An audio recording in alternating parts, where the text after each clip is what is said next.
तुम लोग अपना मोबाइल से आप लोग बना रहे हैं अपने मोबाइल से, सब नहीं है काम सही कर रही है, और देन जब तक चश्मा लगा रहे हो निकाल रहे हो सब हीरो पे तुरंत रुक जाएगा, यहाँ होल्ड करके मोबाइल में रुक गया हीरो की तरफ।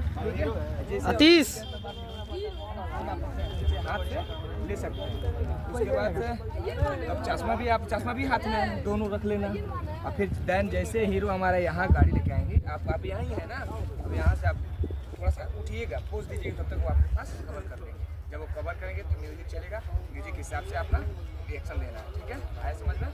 क्या करेंगे पहले फोटो, पहले बैठिए, बताओ मन ही पर मान लो ये, और आप लोग आपस में से मोबाइल चलाओ, अभी एक ही पे नहीं चिपकना रे बाबू, एक ही लोग एक ही क्या कौन क्या करेगा करेंगे,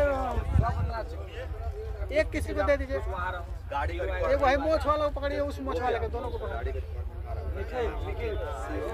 बस यही सीन है। तीन हो गए, चलो चलो, ठीक है?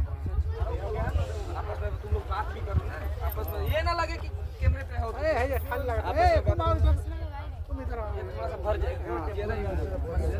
जैसे सर का गाड़ी है ना, जैसे गाड़ी यहाँ रुका, सबके सामने सबका लुक कहाँ जाएगा, सर सब लड़की, जैसे सर खेलेंगे डांस भी करेंगे, जब कहना है